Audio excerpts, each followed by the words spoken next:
Buenas tardes, ¿cómo les va?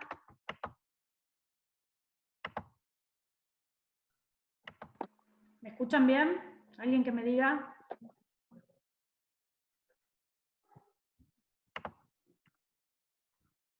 Ah, me encantan las manitos, qué modernos que son, chicos. Bueno, ténganme paciencia porque hoy, además de dar las clases, los voy a estar admitiendo a los que llegan más tarde, ¿sí? Me gustaría, en la medida de lo posible, que cambiemos un poco la metodología de la clase e intentemos hacerla más didáctica, ¿sí? Sobre todo por el resultado de los parciales y los recuperatorios, que me doy cuenta que algunas cosas no las tienen todavía incorporadas. Así que cualquier tema que no vayan atendiendo, que quieran preguntar, me parece que los temas de la segunda parte son mucho más entretenidos, ¿sí? Más importantes, sobre todo para el ejercicio de la profesión. Así que estaría buenísimo que me paren, me pregunten. Se escucha perfecto, me dicen ahí, buenísimo. O usen el chat del Zoom, que voy a intentar verlo, y si no, me preguntan, ¿sí? Acepto un par de compañeros más y ya arrancamos con la clase de hoy. Bien. Bueno, tema nuevo. No sé si alguien quiere hacer alguna pregunta general. ¿Nada? ¿No? Arrancamos. Bueno, vamos a empezar a ver hoy la unidad de modos anormales de terminación del proceso, ¿sí? No son temas complejos, pero sí son temas importantes. Ya nos metemos directamente a litigar. Ya no vamos a ver cuestiones teóricas, ahora vamos a empezar a ver el proceso en sí mismo. Entonces es importante que intentemos tener en claro cuestiones de base que vimos en la primera parte de la materia, ¿sí?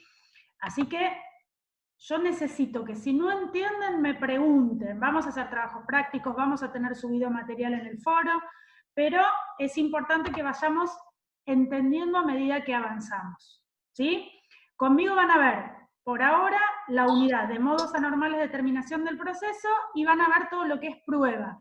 Dos temas largos, ¿sí? No son complicados, son sumamente interesantes y son importantes para el ejercicio de la profesión. Así que todos muy atentos, ¿sí? Yo no sé si están al tanto de las fechas, seguramente las fechas de los parciales se los van a estar comunicando en breve. Son finalizado julio, ¿sí? Creo que por algún motivo en particular no vamos a tener vacaciones de invierno, por toda esta situación que estamos atravesando, así que vamos a tener varias clases para todos los temas y que ustedes los pueden incorporar bien. Bueno, vamos a arrancar con la unidad. Cuestiones fundamentales relacionadas con esta unidad. El modo normal de terminación de cualquier proceso tiene que ver con la sentencia definitiva, ¿sí? Nosotros básicamente en estas cuestiones relacionadas con elementos de actuación profesional y teoría general del proceso, generalmente focalizamos en el proceso civil y comercial, ¿sí? Pero no tenemos que perder de vista que nuestra profesión nos habilita a otro tipo de procesos en los que el modo normal, que es la sentencia definitiva, no sea lo más común, ¿sí? Nosotros tenemos procesos penales, procesos contenciosos administrativos, procesos laborales y los que conocemos comúnmente, o quizás los que estemos más familiarizados, que sean los procesos civiles y comerciales. Antes de seguir les hago una aclaración. Como hoy me tomé el atrevimiento de armar la clase yo y no los chicos del centro para dejarlos descansar un poco, si se corta vuelven a ingresar con el número, con el mismo ID y la misma contraseña. ¿Sí? Bien. Seguimos entonces. Otra cuestión importante, chicos, que asistan a las clases de Zoom, ¿sí? Porque vamos a ver temas que quizás no los tengamos incorporados en los apuntes o no podamos sacarnos las dudas de la mejor manera posible y ustedes están en una cursada presencial, recuerden eso. Bien, seguimos. Entonces dijimos, lo más común es que nosotros veamos en un proceso civil y comercial la sentencia definitiva, ¿sí? En estadística, el proceso civil y comercial normalmente va a terminar por la sentencia definitiva. Sin embargo, como en el resto de los procesos, vamos a tener modos anormales, ¿sí? Modos que difieran de la sentencia definitiva. Y van a ser extraordinarios, no van a ser lo más común. Sin embargo, en otros procesos, como puede ser el proceso laboral, o el proceso penal, estadísticamente el juicio termina por un modo anormal. No siempre termina por la sentencia definitiva. De hecho, si ustedes se dedican al derecho laboral, van a ver que estadísticamente la mayoría de los procesos terminan de otra manera, no terminan con la sentencia definitiva, ¿sí? Van a terminar con un modo de los anormales que nosotros vamos a estudiar. Primera cuestión entonces, definimos que la forma normal de terminar un proceso es la sentencia definitiva. Pero tenemos modos anormales, ¿sí? Modos que no van a ser la sentencia definitiva, pero que todos van a tener que ver con la intervención del juez. ¿Dónde va a intervenir el juez? En la resolución que dé por finalizado el proceso, ¿sí? No vamos a estar hablando de que el proceso termina porque las partes se fueron a su casa y no quieren seguir más con el juicio. Aún existiendo esa posibilidad, para que demos por terminado el proceso, vamos a tener una resolución del juez que así lo estime, ¿sí? Cuando hablamos de finalizar el proceso, hablamos de una resolución que le dé tal carácter, ya sea la sentencia definitiva, porque resuelve el juez quién tiene la razón en las pretensiones que ambas partes promovieron, o porque las partes, como consecuencia de su voluntad, decidieron terminarlo de otra manera, ¿sí? Y en estos modos anormales de terminación del proceso, antes de estudiar cada uno, vamos a hacer una primera diferencia, ¿sí? Que nos va a marcar el estudio. Y la primera diferencia que tiene que ver, Rocío, ¿vos querés preguntar algo? ¿No? Porque estaba marcadito como que ibas a hablar. Por favor, me paran o hacen las preguntas, ¿sí? De lo que no entiendo. Tratemos de hacer un poco más dinámica la clase, chicos. Así que no me molesta que me interrumpan, no me interrumpan en realidad, que paren la clase.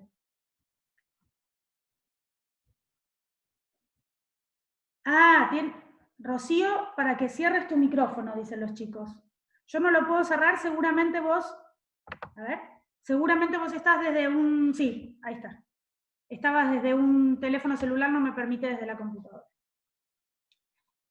Igual creo que se está escuchando bien, ¿verdad? No, Rocío, ya está cerrado, no te preocupes. Bien. Es raro esto de hablarle a alguien que no me contesta, pero bueno, intentaré acostumbrarme.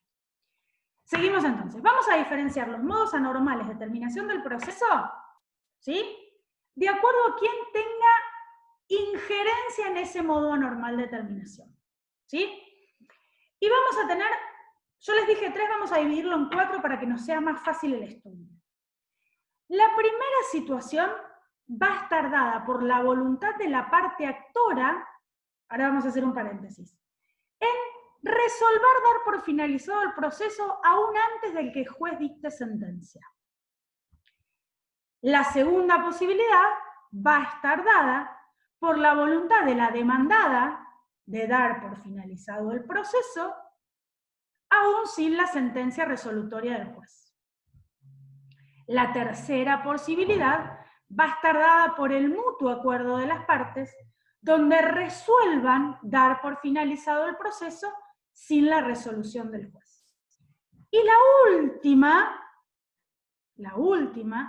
va a estar dada ya no por la voluntad de dar por finalizado el proceso, sino por la inacción de la demandada. ¿Sí? Yo quiero, yo debo, yo puedo. ¿Sí? Cuando las partes voluntariamente dicen yo quiero terminar el proceso, va a ser voluntad de la actora, va a ser voluntad de la demandada. Cuando hay una inacción por parte de una de las partes intervinientes, valga la redundancia, va a haber una sanción. ¿Sí? El juez va a terminar el proceso por el dictado de su sentencia definitiva. Regresamos al principio, ese es el modo normal.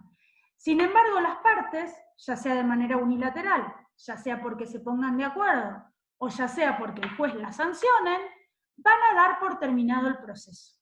¿Sí? Esta voluntad no es irrestricta, ¿sí? Y va a generar consecuencias. Entonces, A ver, acá me pregunta Vanessa, vamos a hacer un paréntesis, me dice, ¿por inacción de la demandada o inacción de la actora? ¿Se acuerdan en la primera parte de la materia? Nosotros vimos que el proceso civil y comercial, básicamente, se regía por el principio dispositivo, ¿sí? Ese principio dispositivo daba en manos de las partes la actividad procesal, ¿sí? Que además estudiamos que hoy es mixto porque el juez tiene algunas facultades dentro del proceso para instarlo, ¿sí? Pero la acción es llevada a armas tomar de las partes. Quien tiene la facultad o la obligación, mejor dicho, de llevar adelante el proceso para que el juez no lo sancione es la actora. Si la actora abandona el proceso, vamos a ver de qué manera, o se infiere que abandona el proceso, eso va a dar lugar a una sanción. Esa sanción va a ser aplicada por el juez y esa sanción, de acuerdo a la instancia en la que tengamos, va a poder poner fin al proceso. ¿Sí? A ver, vamos a ver cuestiones prácticas porque quizás tomamos el final del juicio y todavía no vimos el principio. Primera cuestión que tenemos que tener en cuenta. Nosotros tenemos dos tipos de procesos, que eso sí lo estudiaron. El proceso contencioso y el proceso voluntario. En el proceso contencioso tenemos dos partes enfrentadas. Partes que no necesariamente, y esto lo vimos en algunas clases, van a tener que ver con que haya una de un lado y otra del otro. Puede haber más de una persona humana o jurídica de un lado y más de una persona humana o jurídica del otro. ¿Sí? Una de las partes en el proceso contencioso se va a llamar actora, que es la que inicia el proceso, el requirente de la mediación prejudicial obligatoria, y por otro lado va a estar la demandada, que va a ser quien era el requerido en la mediación prejudicial obligatoria. ¿Sí? En los procesos en los que no hay mediación prejudicial obligatoria, tenemos la actora y la demandada, que nunca se constituyeron en requirente y requerido. ¿Sí? Bien. Eso para que comencemos a introducirnos en el tema de quién tiene la posibilidad de dar por finalizado el proceso. Cuando yo inicio un proceso contencioso, lo que intento es que el juez resuelva una situación conflictiva entre dos partes, la actora y la demandada. La actora tiene una pretensión y la demandada contesta esa pretensión y va a tener otra posibilidad, ¿sí? Que también la vamos a estudiar en esta segunda parte, que es lo que llamamos reconvenir, es decir, usted me pide a mí, yo le voy a pedir a usted, ¿sí? Vamos a verlo mientras no tengan la terminología jurídica de esta manera. Pero, de acuerdo al principio dispositivo, quienes tienen la acción, quienes tienen la potestad para pedirle al juez son las partes, ¿sí? En la práctica, uno inicia el expediente y ese expediente, de acuerdo al tipo de proceso, que tampoco todavía lo estudiaron, lo van a ver en esta parte de la materia, va a poder dividirse en tres, ¿sí? Juicios de conocimiento, ¿sí? Juicios de ejecución y juicios especiales, ¿sí? Dentro de los procesos de conocimiento, el proceso va a ser ordinario, sumario, sumarísimo. ¿Por qué les hago esta aclaración? Porque de acuerdo al tipo de proceso vamos a abreviar los tiempos procesales. Va a ser más rápido a medida de que el proceso se acote, ¿sí? Los procesos de conocimiento ordinarios son más extensos, los plazos son más extensos, y los procesos de conocimiento sumarísimo son más breves, ¿sí? Como podría ser una acción de amparo, por ejemplo, ¿sí? La inacción de las partes, es decir, ni la actora ni la demandada realizan actos procesales. En general, en la práctica, lo que vamos a ver que ocurre en primera medida es que ese abandono del proceso por ambas partes tiene como consecuencia que el juez toma la solución menos gravosa. ¿Cuál es la solución menos gravosa para las partes que han decidido no continuar con la actividad procesal? El archivo de las actuaciones. El archivo de las actuaciones no es objeto de nuestro estudio, pero tiene que ver con una situación en la que tanto la actora como la demandada no han realizado actos procesales en el expediente, Ningún tipo de acto procesal, ni útil ni inútil, es decir, nada que lleve a la resolución del juicio o que sea de mero trámite, ¿sí? No han realizado actos procesales, entonces el juez dice, este expediente que me está estorbando, que está ocupando un espacio, voy a proceder primero a hacer lo que se llama paralización, es decir, dejarlo en un costadito del juzgado, que no me ocupe espacio, y si ese expediente continúa con esa situación de no modificarse, de no realizarse actos procesales, se manda al archivo departamental. Esa sería la situación menos gravosa para las partes que no han manifestado su voluntad de seguir con el proceso. ¿Sí? Recuerden, por ejemplo, en el proceso penal tenemos otro ritmo y otra forma de intervenir la justicia, porque va a haber procesos en los que tengamos un principio para cumplir inquisitivo, en el que los jueces o los fiscales o quien tenga en sus manos el proceso va a instarlo.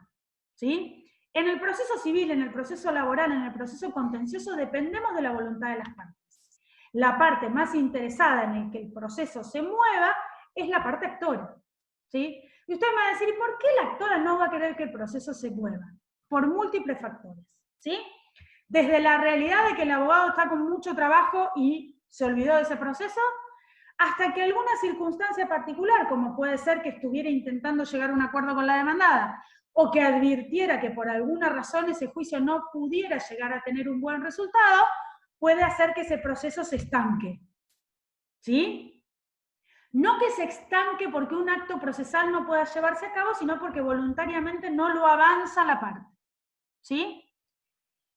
Esa inacción que va a castigar el juez es la inacción relacionada con la actora a los fines de dar por terminado el proceso. La inacción de la demandada va a tener otras sanciones, que las vamos a ver en la parte de prueba, en la parte de rebeldía, con la contestación o no contestación de la demanda, pero que no tienen que ver con dar por finalizado el proceso. El proceso, en la pregunta de Vanessa, va a darse por finalizado en una situación particular que vamos a estudiar, ante la inacción del actor. ¿Sí? Como sanción para dar por finalizado el proceso. Nosotros en esta unidad lo que vamos a estudiar es modos anormales de terminación del proceso. ¿Sí? Los modos normales los van a estudiar cuando estudian la sentencia. Lo que no quiere decir que no haya una resolución del juez que ponga fin al proceso, pero no va a ser la sentencia definitiva donde va a tener que cumplir con los requisitos que marque el código. ¿Sí? Va a haber una resolución por parte del juez donde manifieste, ¿sí?, el resultado de ese proceso judicial. ¿Sí? Entonces dijimos, vamos a dividir los modos anormales de terminación del proceso de acuerdo a quién manifieste la voluntad de realizar esa terminación. ¿Sí? Por su parte, vamos a enumerarlos. ¿Sí? Primera posibilidad que tenemos, esta enumeración es meramente enunciativa en cuanto al orden, ¿sí? No quiere decir que esto tenga que pasar para que lo otro ocurra, pero vamos a analizarlo primero desde la parte de la actora. ¿Cómo puede dar por finalizado la actora el proceso antes de llegar a la sentencia? ¿Sí?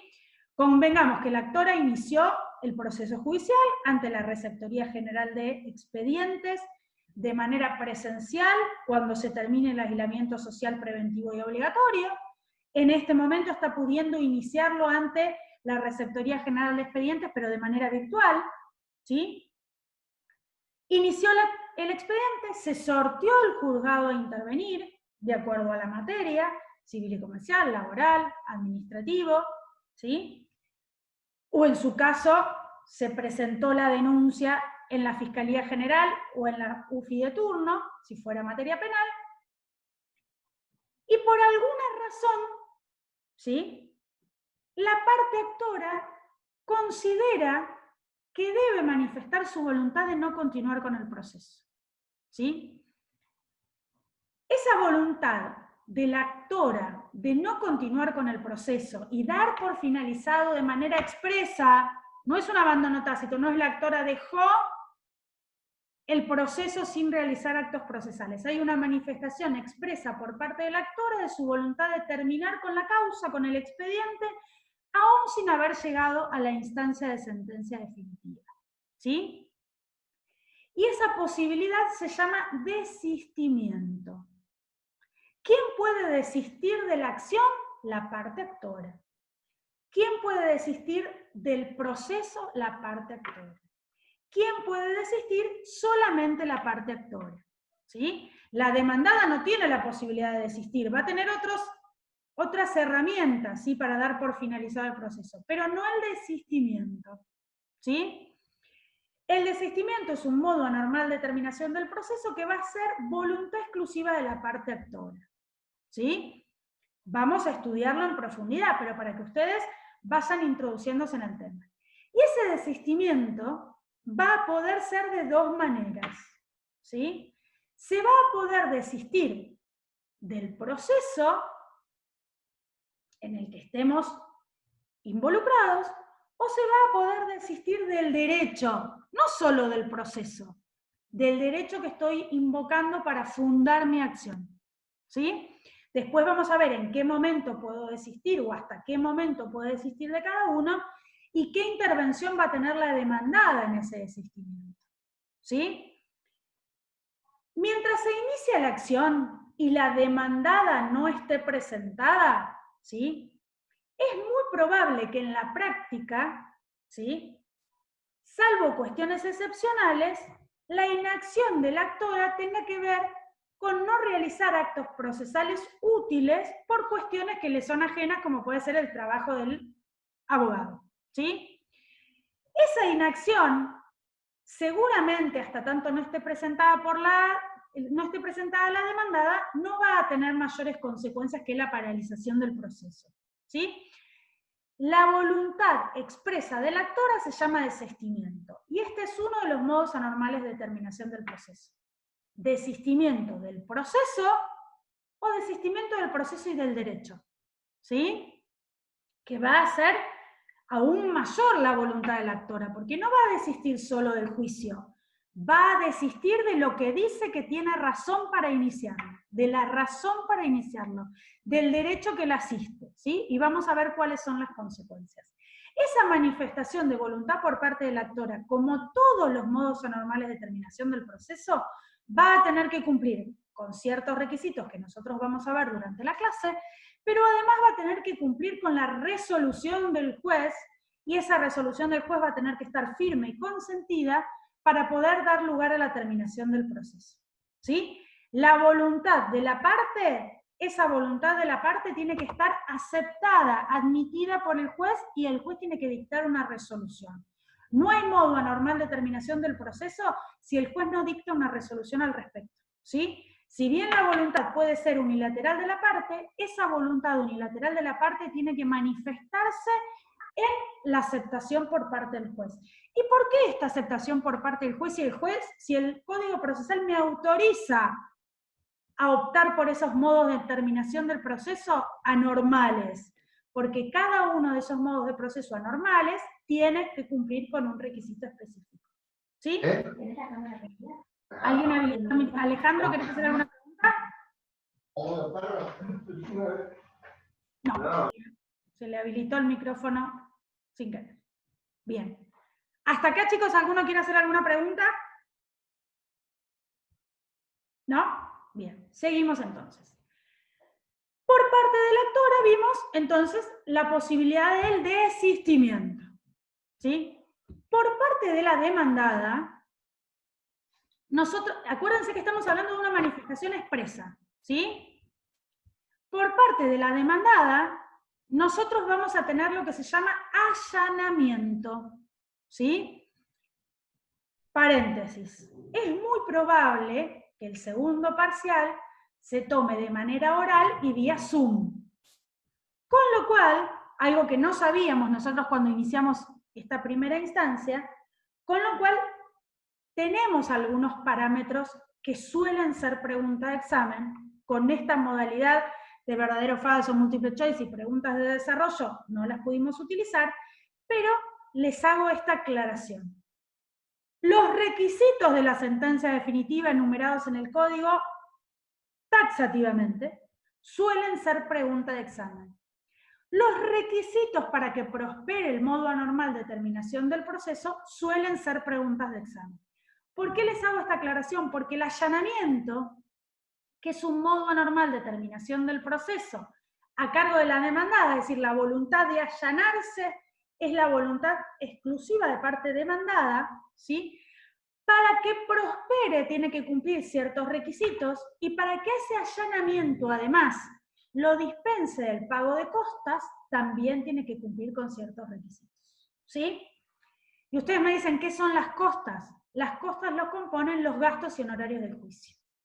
Sobre todo lo que más nos preocupa es el tema de los honorarios.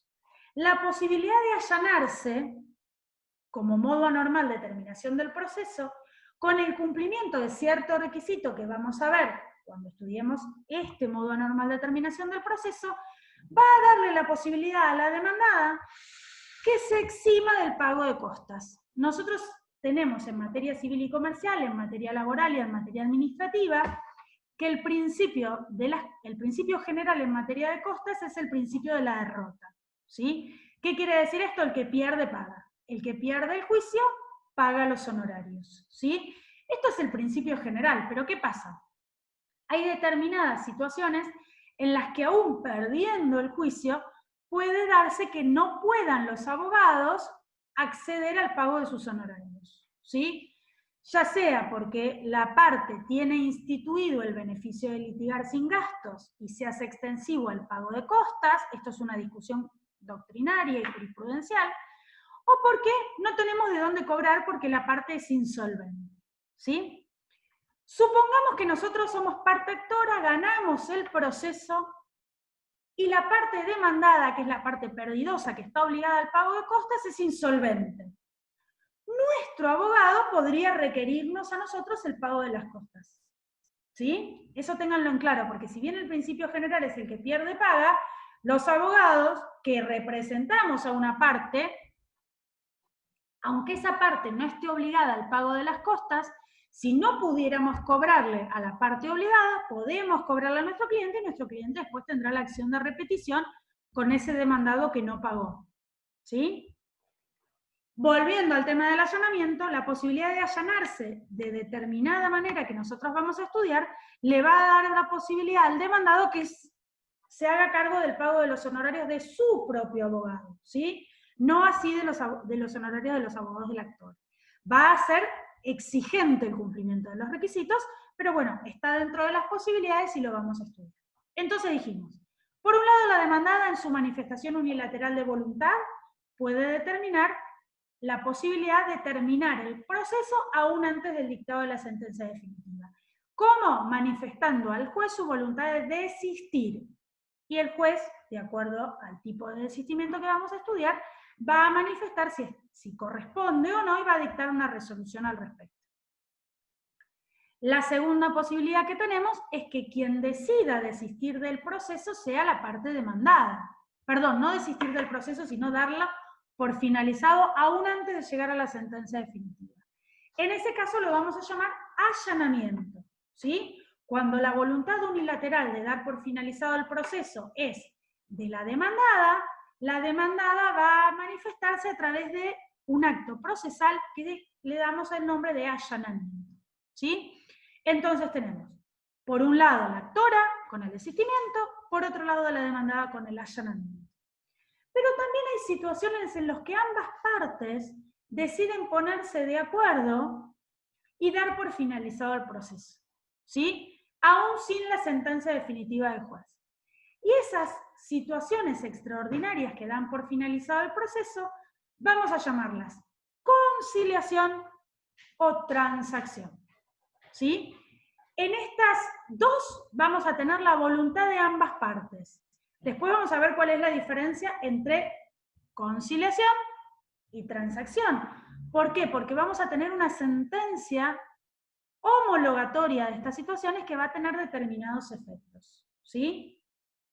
La conciliación es una figura muy utilizada en materia laboral. En los procesos laborales, hoy en día la estadística dice que son más los procesos que terminan por un modo anormal, como la conciliación de las partes, que la sentencia definitiva del juez, ¿sí? Por práctica, por criterio de los tribunales de trabajo de Mar del Plata, por forma del ejercicio de la profesión dentro de este departamento judicial, la estadística dice que el modo general de terminación del proceso en materia laboral es la conciliación. ¿Sí? Acá estamos hablando de la voluntad de las partes expresar al juez, es decir, yo voy y le digo al juez que quiero dar por finalizado el proceso. Si actora demandada, después vamos a ver qué requisitos tengo que cumplir y si necesito el consentimiento de la otra parte. Pero hay una situación particular, que es la que nos preguntaba Vanessa, que tiene que ver con una sanción. Y es cuando el juez considera que la parte no manifiesta su voluntad expresa de dar por finalizado el proceso, pero su inacción, de acuerdo al principio dispositivo, merece ser castigada. ¿La inacción de quién? De la parte actora. Y es quizás el tema más complejo dentro de los modos anormales de terminación del proceso. ¿Por qué? Porque tiene una injerencia fundamental en el letrado. ¿Sí? Y es la caducidad de instancia. La caducidad de instancia es un modo anormal de terminación del proceso que funciona como sanción. Y la gravedad de la caducidad de instancia es que tiene directamente que ver con la actividad del abogado. ¿Sí? Nosotros dentro de las unidades que vamos a estudiar en esta segunda parte, vamos a ver la unidad de sujetos. Dentro de los sujetos que intervienen en el proceso tenemos a los abogados que acompañan a las partes en el proceso. Y los abogados pueden actuar como apoderados, es decir, actúan en nombre de la parte, o como patrocinantes, acompañan a la parte en la intervención en el proceso. ¿Sí? El acompañamiento del abogado en cualquiera de sus formas es obligatorio en los procesos. ¿Sí? No puede estar en juicio una parte sin la asistencia letrada. ¿Sí? Nosotros podemos suplir la inexistencia de la parte, la falta de presencia de la parte. ¿Con qué la suplimos? Con la asistencia del defensor de pobres y ausentes, ¿sí? Con la asistencia del Ministerio Público. En determinados procesos donde la parte demandada no se presenta, ¿sí? La va a asistir para garantizar sus derechos el Ministerio Público, sobre todo en los procesos de orden público donde tiene que intervenir la defensa de sus derechos. Pero la parte no va a poder ir sola al proceso, tiene que ir sí o sí acompañada de su letrado. ¿Sí? Bien. En esa situación particular en donde la parte, por algún motivo, decide no instar el proceso, siempre hablando de la parte actora, y refiriéndonos a que lo va a sancionar, fíjense ustedes, analicémoslo. En la práctica, la parte no puede ir sola a presentarse al juez y a realizar un acto procesal, a peticionar, a pedir, a decir, señor juez, quiero que se libre una cédula, señor juez, quiero que cite al demandado, señor juez, quiero el proveimiento de pruebas, señor juez, cite al contador a que traiga la pericia. Solita no puede ir, tiene que ir acompañada del abogado. Entonces, en la caducidad de instancia, que es una sanción procesal grave, ¿sí? Que todos en nuestra vida procesal profesional, o en la gran mayoría, algunos, padecimos de esta sanción. A mí me gustaría que ustedes tengan en cuenta que somos todos colegas, y la verdad, desde mi punto de vista personal, pedirle la caducidad de instancia en un proceso a un colega es una sanción grave, y si bien no tiene que ver con una cuestión de ética directa y escrita en la ley, me parece que antes de pedirle la caducidad de instancia a un colega, hay que ver si ese colega no tuvo un problema por el cual no movió ese expediente, si realmente le damos la posibilidad que renuncie porque perdió el contacto con los clientes, ¿sí? Me parece que nosotros, además de aprender las herramientas que tenemos que tener en claro una cuestión de respeto por el colega, ¿sí? El cliente va y viene, por más que sea un cliente de toda la vida, el cliente es lo más infiel, pero el colega va a estar siempre de un lado o del otro y seguramente en algún momento lo vamos a necesitar. Esto no tiene que ver con el programa, ¿sí? Tiene que ver con el ejercicio profesional, cómo nosotros queremos ejercer la profesión. La caducidad de instancia es una sanción tan grave que pone punto final al proceso y le pone punto final al proceso de la actora, de esa parte que solicitó la actividad procesal del juez para resolver un conflicto. ¿Sí? ¿Qué cuestión gravosa vamos a tener con esta situación?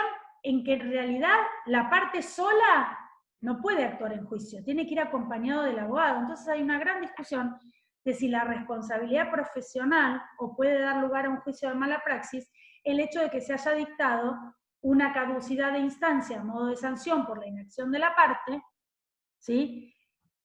Y el abogado no haya realizado actos procesales útiles para evitarla, ¿sí?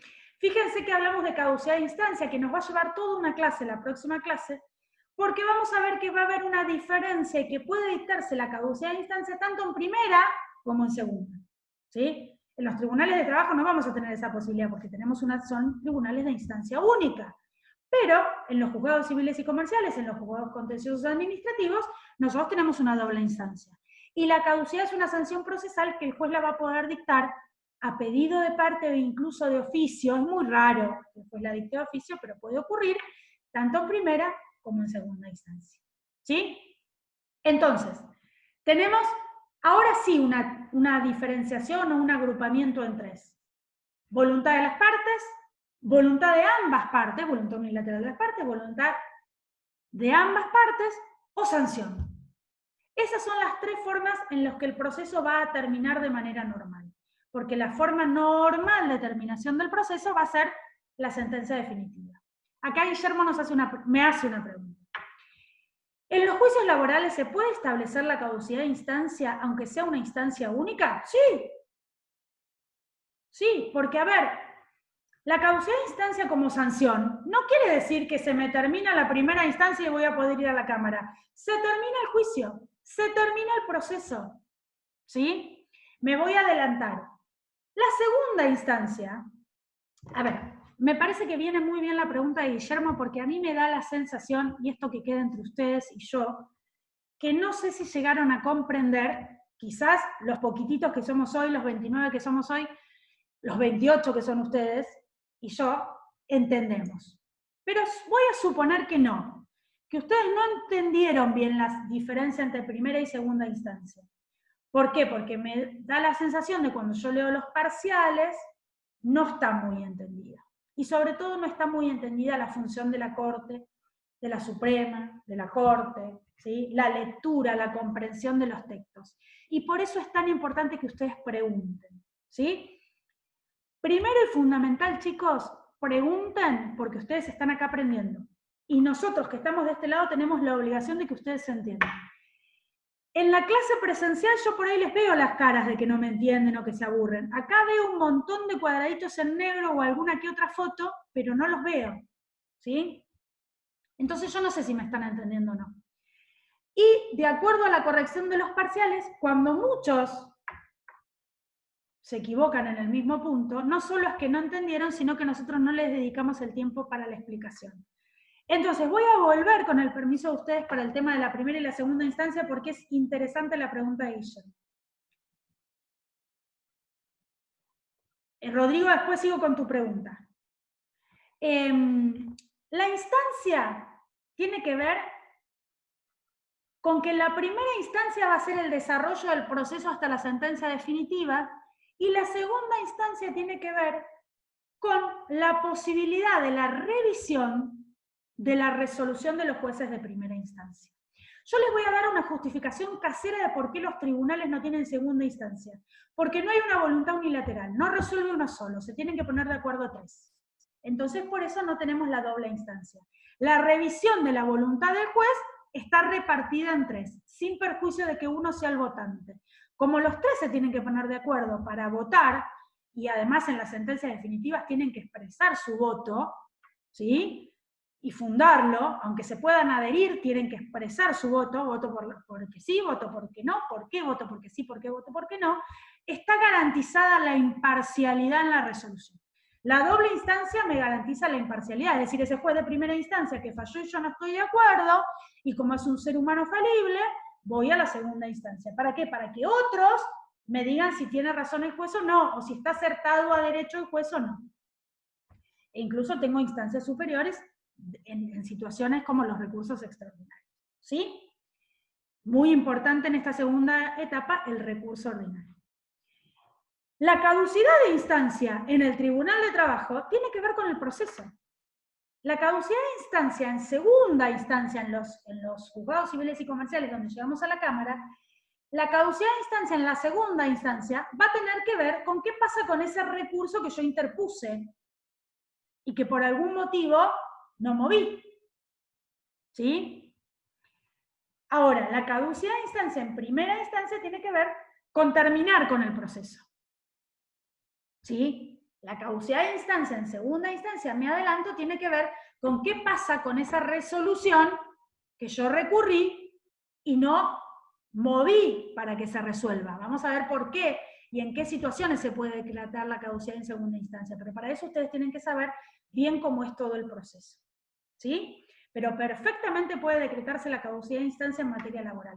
Yo, esto a modo de comentario nada más, es quizás más difícil que se decrete una caducidad de instancia en el fuero laboral.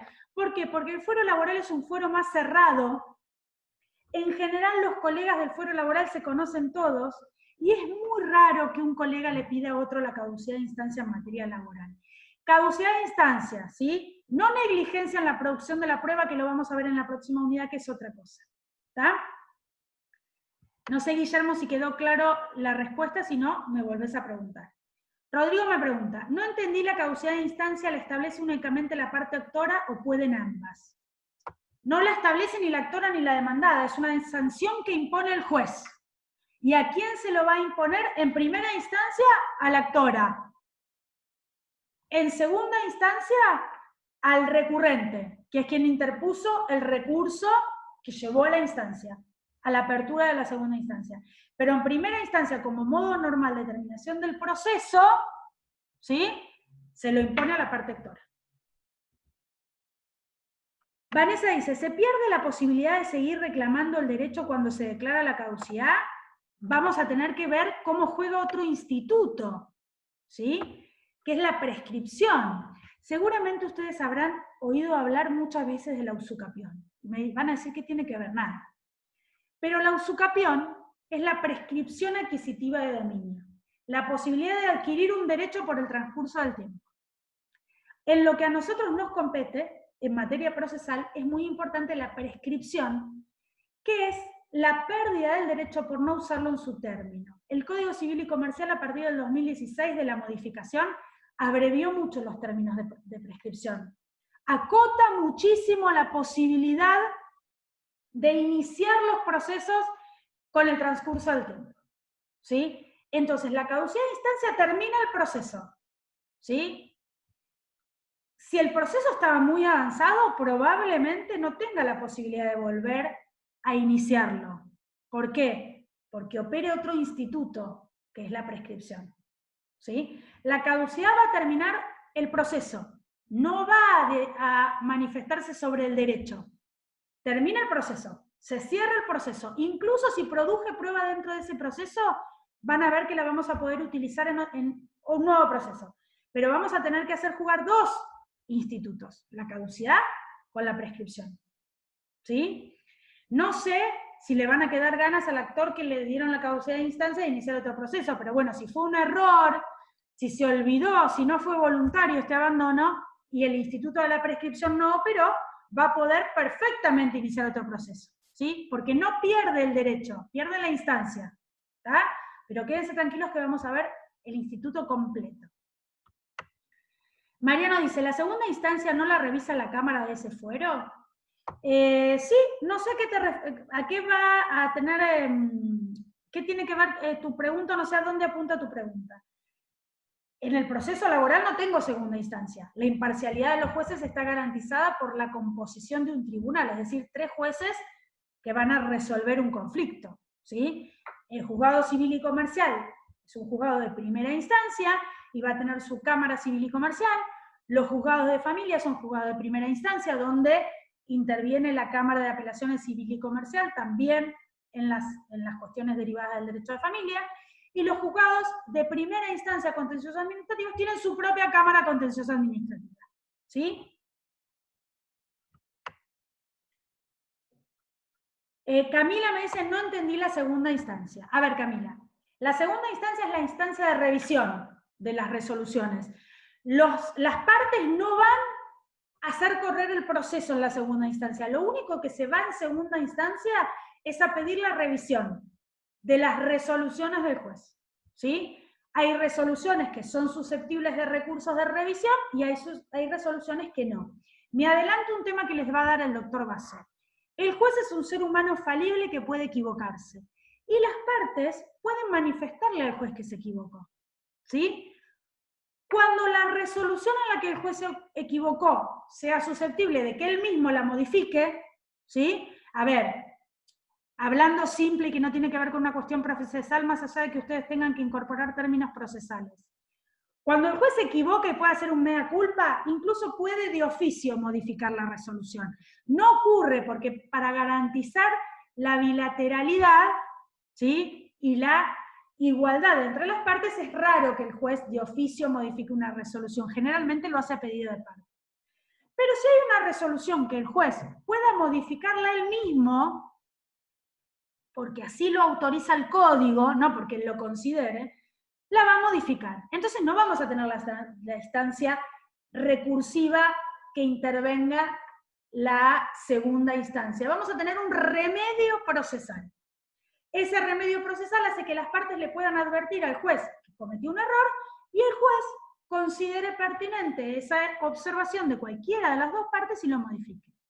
Pero cuando haya una resolución susceptible del recurso, después van a ver qué recursos tenemos podemos echar mano, esa vía recursiva va a habilitar la segunda instancia. La segunda instancia es la instancia que le permite a las partes revisar las resoluciones del juez. ¿Y quiénes la van a revisar? En los recursos. La segunda instancia. Los jueces de la Cámara de Apelaciones. Cámara de Apelaciones que en el Departamento Judicial de Mar del Plata está compuesta por 3 salas. 3 salas con la composición cada una de 2 jueces de Cámara y la presidencia compartida entre las 3 salas. ¿Sí? Camila, decime si entendiste, si esa es tu pregunta. Mariano dice, me refería al órgano de alzada. A ver. Claro, el órgano de alzada es la Cámara de Apelaciones, la civil y comercial, la contencioso administrativo. Civil y comercial que incluye los procesos de familia. En el tribunal, la alzada, no tenemos una alzada inmediata de apelación, sino que solo podemos recurrir a la Suprema Corte por los recursos extraordinarios y de acuerdo a la posibilidad que me da el recurso extraordinario, ¿sí? Ah, ya estaba contestado. A ver, Valentín, la segunda instancia en un tribunal penal, no juzgado, sino el tribunal. No, en el tribunal no tengo segunda instancia, ¿sí? Por eso es tribunal, porque son tribunales de instancia única. Las revisiones van a depender de la composición del fuero, pero el tribunal no tiene segunda instancia.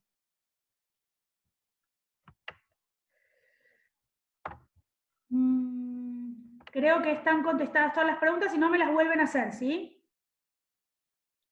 Si surge alguna otra, o pueden habilitar, a mí no me molesta para nada que habiliten los micrófonos. De hecho, en la clase que viene vamos a intentar que puedan habilitar la cámara si los veo y el micrófono. Bueno, por suerte, me tienen que felicitar que no se me cortó, no sé cómo, y seguimos, aún pasados los 30 primeros minutos, así que vamos a seguir.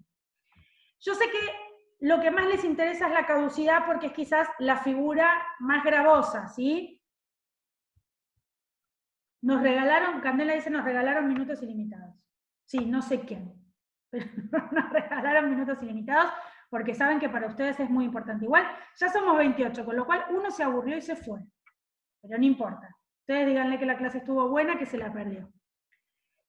A ver, muchas cuestiones que ustedes van a poder leer, y insisto en esto, chicos, yo me doy cuenta en los parciales, por más de que haya sido multiple choice, en las preguntas a desarrollar, yo me doy cuenta, y esto, aunque no me hagan así con la cabeza porque no los veo, me lo van a tener que reconocer, no entendieron nada de la primera parte.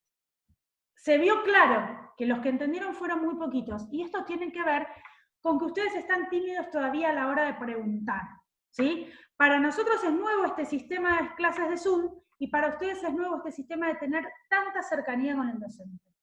Insisto que me parece tan importante como la clase. Usen el mensaje, ustedes saben que les he contestado a todos lo más rápido posible. lean los apuntes que son importantes, lean los textos. En esta segunda parte es fundamental el código. Fundamental el código, ¿sí? El código, la ley de procedimiento laboral que vamos a ver es fundamental, pero es fundamental que ustedes entiendan.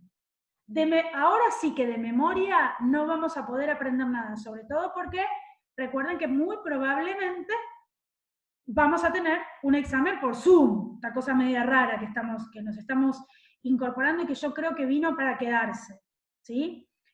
De memoria, háganme caso, estúdiense demanda, requisitos de la demanda 330, requisitos de la contestación de demanda, requisitos de la sentencia. Eso va de memoria, entendiéndolo, pero tienen que saberse todos los pasos.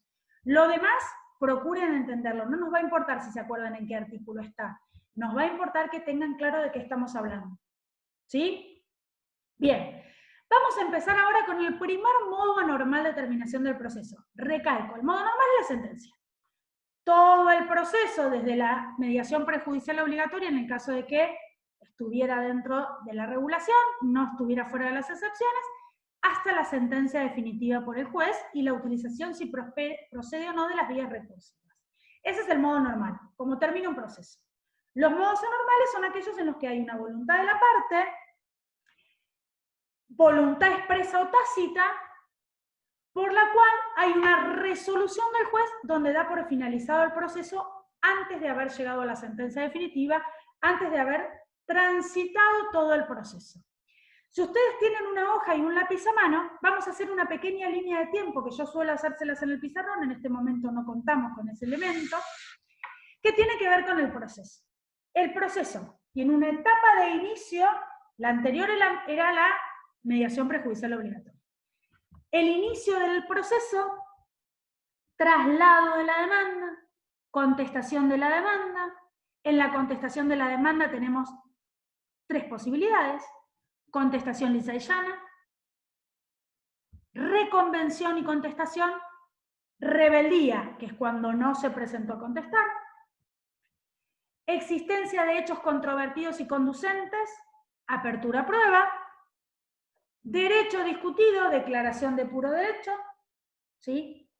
Alegatos en el proceso contencioso ordinario, de conocimiento ordinario, perdón, llamado a autos para sentencia, sentencia definitiva, ¿sí? Todos estos pasos procesales tienen diferentes aristas que son las que vamos a estudiar en esta segunda parte, ¿sí? Nosotros ya estudiamos todo la cuestión de fondo, de normas, ahora vamos a meternos en el proceso propiamente dicho, ¿sí? Lo que pasa que, bueno, por la distribución de las unidades, en vez de ver hoy inicio de demanda, estamos viendo el modo normal de terminación del proceso. Entonces, tenemos que...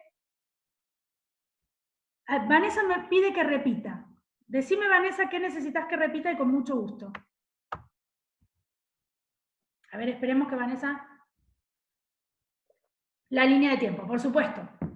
Igual yo estoy grabando la clase y Dios mediante se las voy a mandar a los chicos del centro, con paciencia. Se las voy a mandar a los chicos del centro para que se las transmitan a ustedes también, ¿sí? Vamos con la línea del tiempo.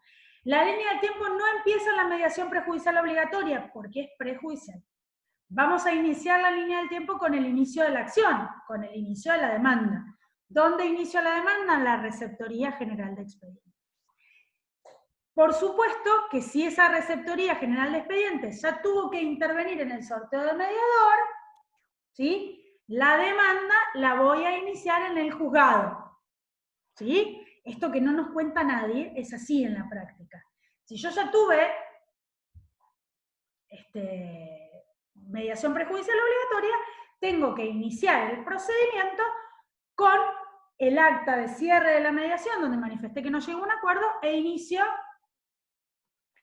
la etapa del juicio, ¿sí? Entonces, inicio el proceso, el primer acto procesal que va a dar el juez, si están cumplidos los requisitos de forma, que van a ver seguramente con el doctor Verdi, es traslado de la demanda.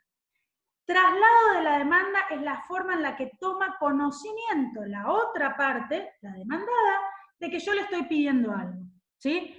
Puede que ya sepa que tenga un anticipo por la mediación judicial, prejudicial, o en un proceso laboral o contencioso administrativo no tenga la menor idea. Bueno, en el proceso contencioso administrativo agotamos una instancia administrativa, Pero supongamos en un proceso laboral, no sepa que yo le inicie una acción y tome conocimiento a través del traslado de la demanda.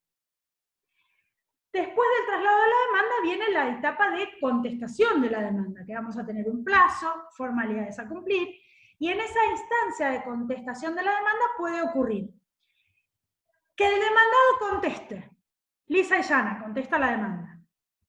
Que el demandado conteste y reconvenga, ¿sí? Cuando dice, contesto la demanda, pero además él también me debe a mí prestaciones. Que el demandado, estamos fuera de los modos anormales de terminación del proceso, que el demandado no se presente, entonces se le va a declarar la rebeldía, ¿sí? Bien. Si el demandado contestó, le van a dar traslado a la contraria de la documentación nada más. Si el demandado contestó y reconvino, le van a dar traslado a la reconvención. Si el demandado no contestó, se le va a declarar la rebeldía. ¿Sí? ¿Cómo sigue el proceso una vez que todos ya estuvieron a derecho con relación a la contestación, a la documentación, a la reconvención? Va a determinarse si hay hechos controvertidos y conducentes que den lugar a la apertura a prueba. ¿Para qué? Para resolver la causa. Si no hay hechos controvertidos o conducentes, sino que las partes no se ponen de acuerdo en el derecho, dijimos, si había hechos controvertidos y conducentes, apertura de la causa a prueba. Si no hay hechos controvertidos y conducentes, vamos a estar a la declaración de puro derecho. ¿Sí? No es que el juez ya resolvió, va a declarar la causa como de puro derecho, es decir, va a resolver de acuerdo al derecho invocado, no a quien tiene derecho, de acuerdo al derecho invocado, a quien le asiste razón en el conflicto. Terminada la instancia de prueba, firme la declaración de puro derecho, ¿sí? De acuerdo al tipo de proceso, si estamos dentro de un proceso de conocimiento ordinario, va a estar en nuestra línea de tiempo la instancia, de alegatos, ¿sí? Alegato de bien probado. Es decir, cada parte va a decir que la prueba que aportó, por supuesto no en la declaración de puro derecho, ¿sí? Cuando hubo apertura de la causa prueba, que la prueba que aportó le sirve para fundar su derecho. Llamado de autos para sentencia, dictado de sentencia definitiva, ¿sí? Esa es a grandes rasgos la línea de tiempo de un proceso. Por supuesto con muchas aristas, ¿sí? Muchos actos procesales. En el interín el proceso puede ir varias veces a la Cámara.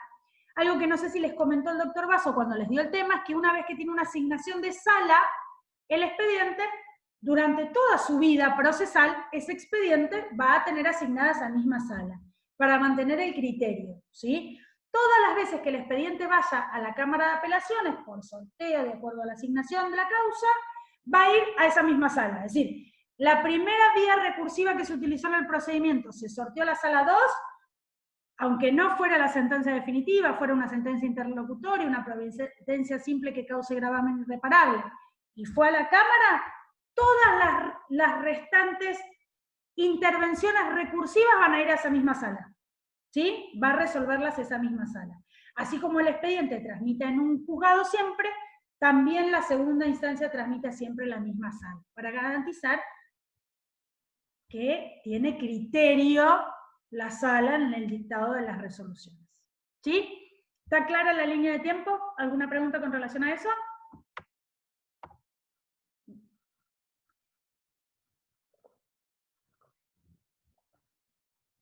Rodrigo me pregunta, ¿cuáles son las consecuencias que sufre el demandado si se le declara la rebeldía? Lo van a ver cuando vean rebeldía, pero les voy a anticipar porque si no parece que no les quiero contestar. La declaración de rebeldía es la pérdida del derecho a contestar la demanda, ¿sí? El rebelde puede presentarse en el proceso igual que el heredero, ¿se acuerdan que lo vimos en la última clase? Se presenta en el proceso, pero el rebelde toma la causa en el estado en el que está, es decir, no contestó la demanda, no puede aportar pruebas, no puede defenderse. ¿Qué va a poder hacer? Controlar el proceso, constituir domicilio electrónico, ¿sí? Pero el rebelde es alguien que no está. Perdió el derecho a contestar la demanda, que es el ejercicio de la defensa por excelencia, ¿sí?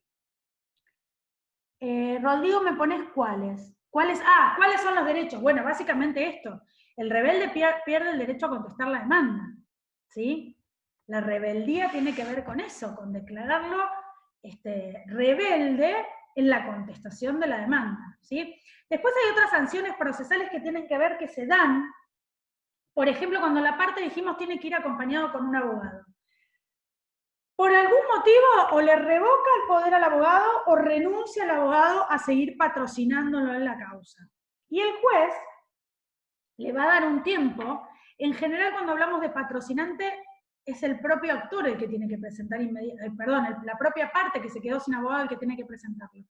Pero algunas veces le da, depende el carácter del letrado, que esté investido el letrado en la representación, le da un plazo para que se presente con otro letrado a hacer valer sus derechos.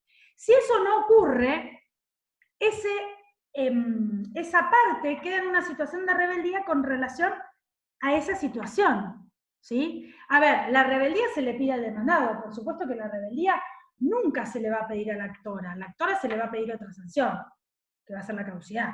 La sanción de la rebeldía tiene que ver con el demandado, es una figura típica del demandado. El demandado rebelde no termina el juicio, ¿sí? La rebeldía no hace finalizar el juicio, la rebeldía no es un modo anormal de terminación del proceso, ni la rebeldía implica, que es una situación que muchas veces se confunde, ni la rebeldía implica haber ganado el proceso, ¿sí? La rebeldía es una situación en la que embestimos al demandado por no haberse presentado, pero de ningún modo hace terminar el proceso, ¿sí? Ni nos exceptúa de probar lo que decimos, nos posiciona en una mejor situación porque estamos solitos en el juicio, no tenemos otro que nos controle, no tenemos otro que nos siga, no tenemos otro que se oponga, pero no da por finalizado el proceso. Los modos anormales de finalización del proceso son los que nosotros señalamos al principio de la clase, ¿sí? El desistimiento, el allanamiento, la caducidad de instancia, la transacción, la conciliación, no la rebeldía. La rebeldía es una figura procesal que se inviste al demandado cuando no vino a presentarse. No hubo una manifestación de voluntad, ¿sí? La manifestación de voluntad tácita que da por finalizado el proceso es a modo de sanción y tiene que ver con la caducidad, ¿sí? No sé, Rodrigo, si te queda claro, tenés alguna duda con relación a eso. Igual rebeldía lo van a ver, porque es una figura que tiene que ver con las posibilidades ante contestar o no contestar una demanda. ¿Estoy obligado a contestar la demanda? No. Perfectamente puedo no contestarlo, perfectamente puedo quedar en rebeldía. Ahora, si yo quedo en rebeldía, voy a tener una consecuencia. Y esa consecuencia va a tener que ver con que me voy a poder presentar en cualquier momento, voy a poder cesar el estado de rebeldía, sí, pero voy a tomar el expediente en el estado en que lo encuentre, ¿sí? Voy a tener ciertas limitaciones con relación al expediente. Si se me pasó el plazo para contestar la demanda y por eso me declararon en rebeldía, no voy a poder contestar la demanda, no voy a poder ofrecer prueba, ¿sí? Es una sanción para el demandado, pero que no tiene que ver con la finalización del proceso, ¿sí? Los modos anormales son los taxativamente enumerados en el código. Bien, hasta acá. Vamos entonces a empezar a estudiar el primer modo normal de terminación del proceso, que tiene que ver con la parte actora. Y es una manifestación de voluntad expresa de la actora de decir, no quiero continuar más con el proceso, ¿sí? Y acá tenemos muchas aristas, ¿sí? ¿Qué quiere decir esto? Muchas posibilidades. Lo primero de lo que puede desistir la parte actora, y sería lo menos gravoso, es desistir de la acción, ¿sí? Desistir del proceso. Es decir, desisto de la instancia judicial. No quiero seguir con esta causa. Ese desistimiento del proceso se puede dar, esté o no presentado la parte actora.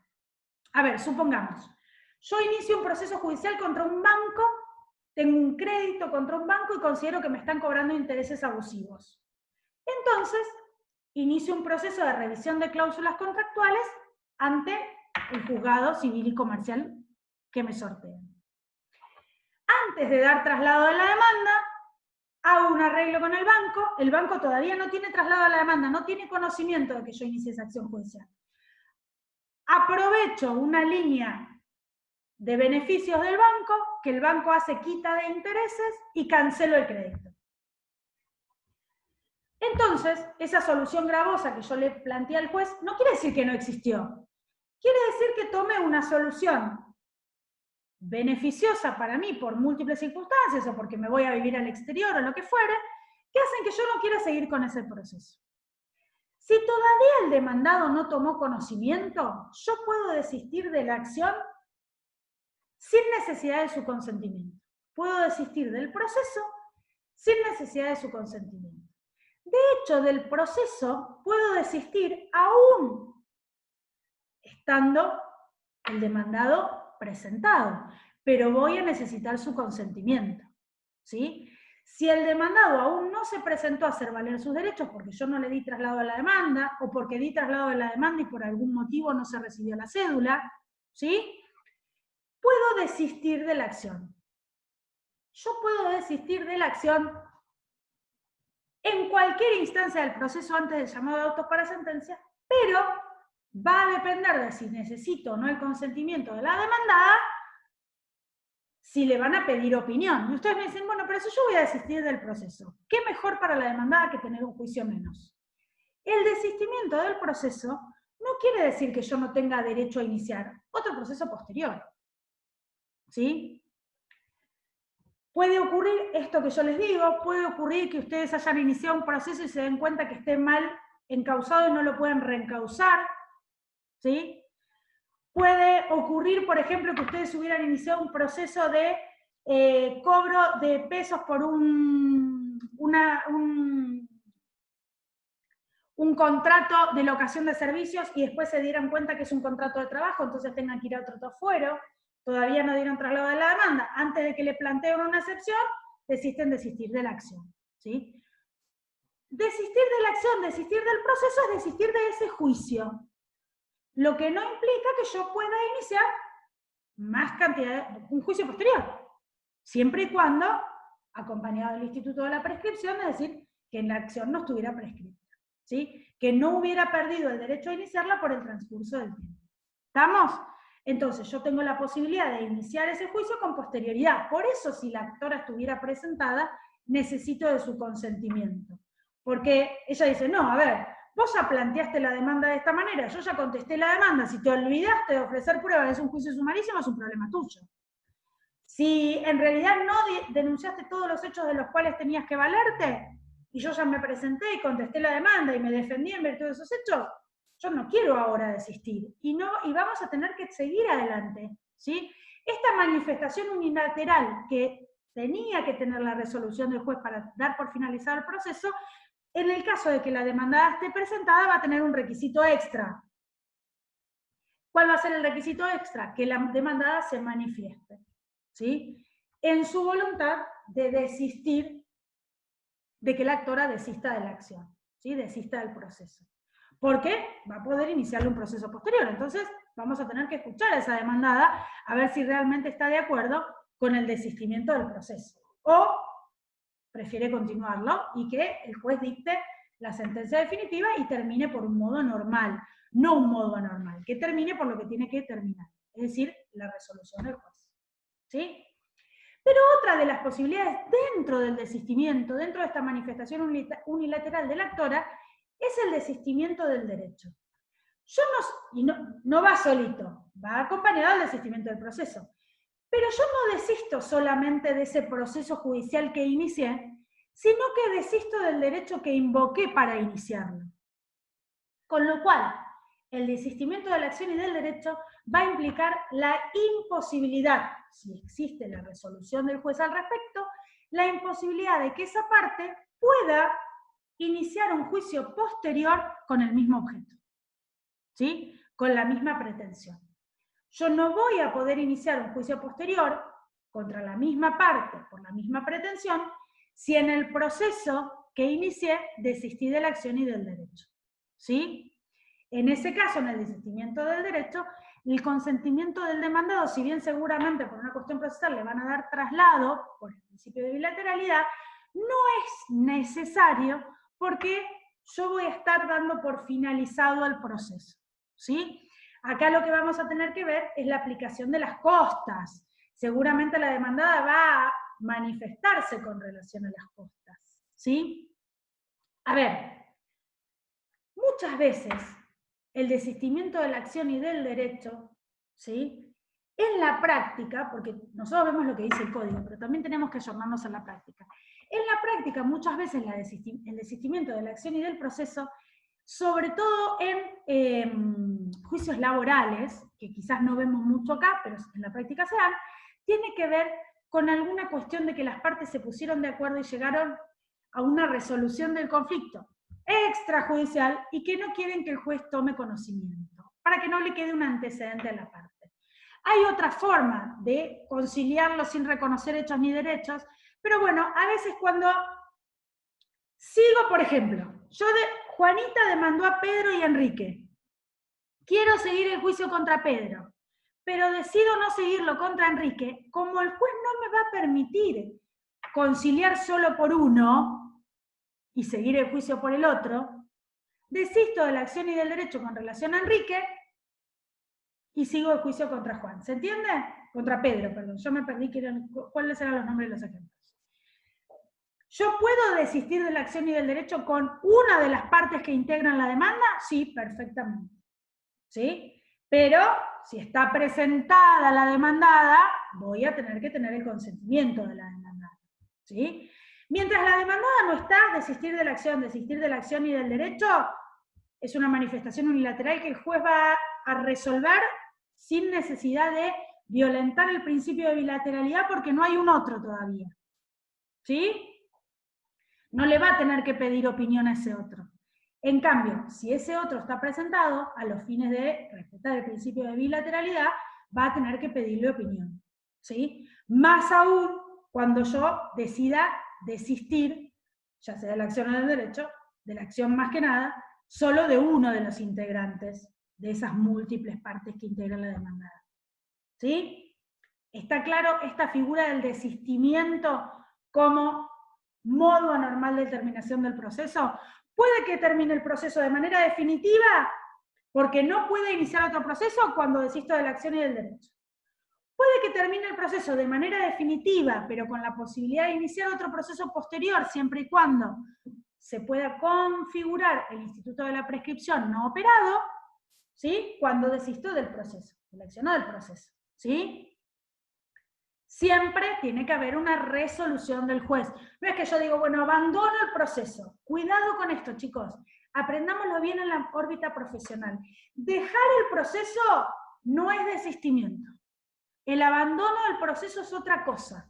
El desistimiento es una manifestación unilateral de voluntad expresa por parte de la actora, donde le manifiesta al juez su voluntad de abandonar el proceso de manera expresa, de cerrar ese proceso, o su manifestación unilateral de voluntad de desistir, dejar el derecho que manifestó la asistida. Pero es una manifestación de voluntad expresa de la actora.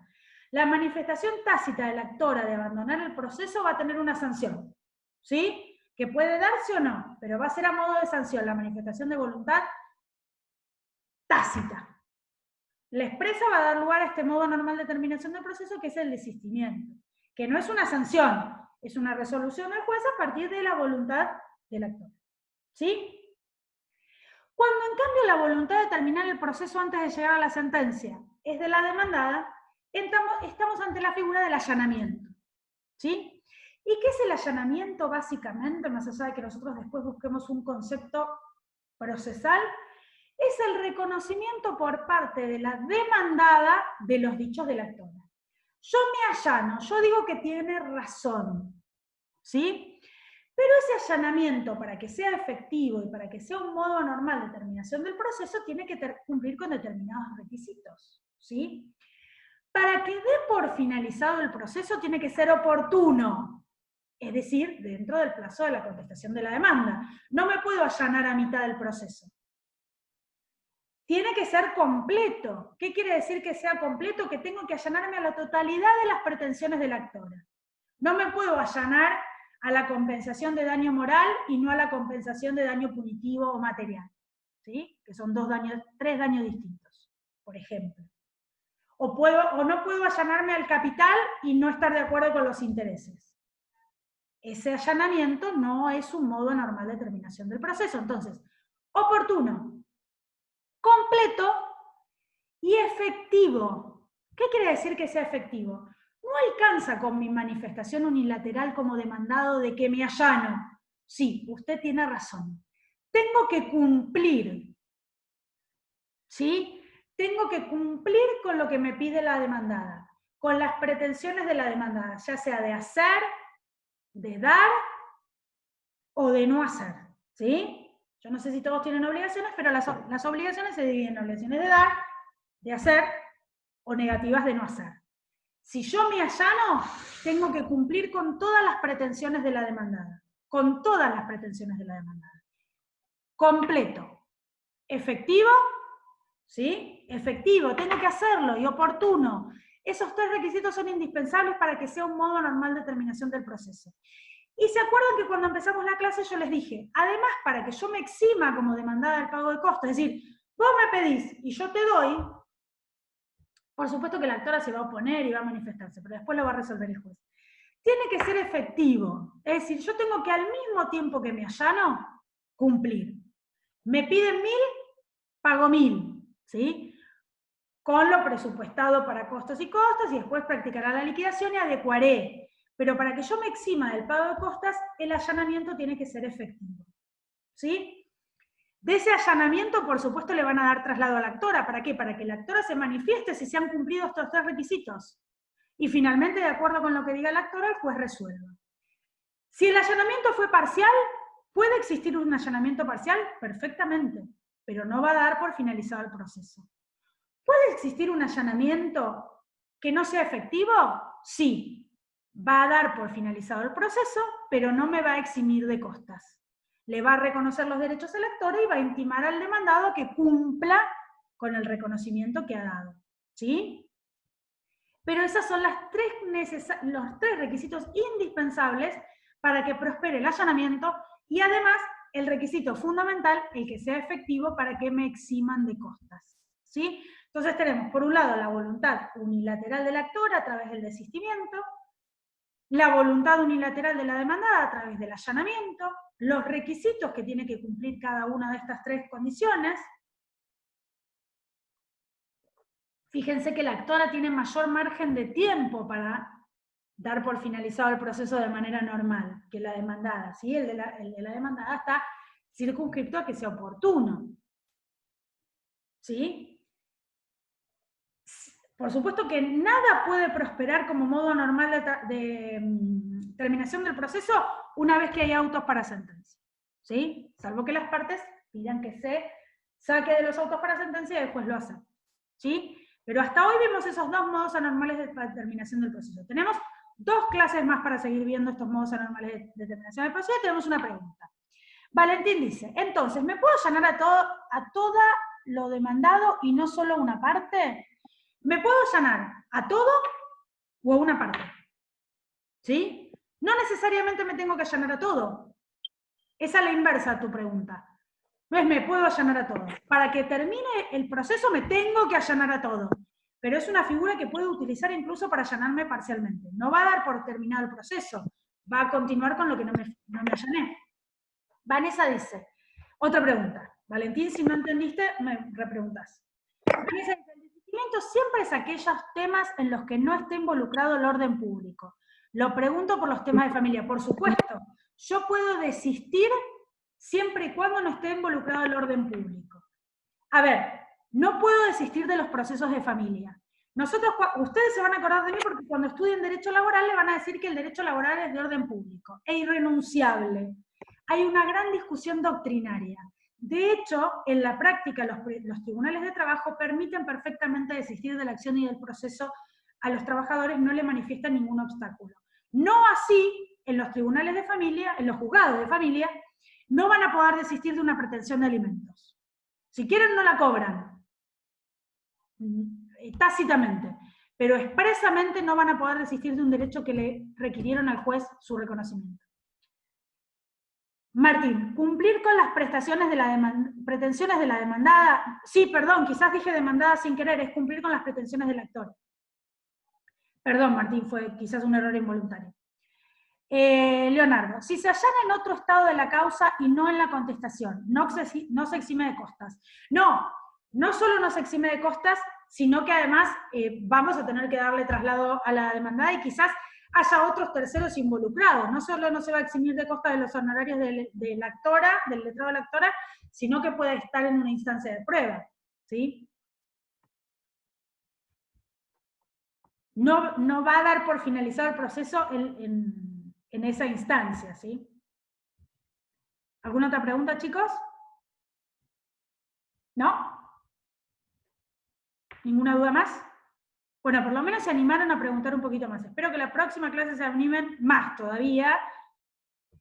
Vamos a intentar desactivar las cámaras a ver si no baja mucho la señal, así nos vemos, ¿sí? Y empiezo a escucharlos un poco. Yo no tengo problema en leerlos, pero me parece que está bueno que nos escuchemos, ¿sí? Igual siguen estando todos los canales de consulta habilitados. Yo, si no tienen ninguna pregunta, terminamos acá y van a tener la clase grabada, que yo se lo mando a los chicos del centro para que después se lo suban de la manera que ustedes estén acostumbrados, ¿sí? Artículos de estos temas. Bueno, fundamentalmente a partir de ahora, chicos, tienen que tomar el código y leerlo, ¿sí? Tienen que leer el código procesal. Desde requisitos de la demanda, todo lo que ya no vieron, desde requisitos de la demanda hasta recursos, van a tener que leer todo el código, ¿sí? Más allá, me fui de cámara, más allá de lo teórico que nosotros les digamos. Por supuesto que en este tema puntual no le vamos a preguntar un artículo específico, no es decir, decime tal artículo, ¿sí? Sí, los que yo les hice hincapié, demanda, 330, contestación de demanda, notificación por cédula también es un artículo que se pregunta, sentencia definitiva, ¿sí? Eso es de memoria. El material en el campus. En realidad, Matías, lo ideal es que esté antes de que ustedes tengan la clase. El tema es que recién hoy tuvimos la asignación de unidades. Así que en breve van a tener material subido. Cuanto antes podamos subirlo, mejor.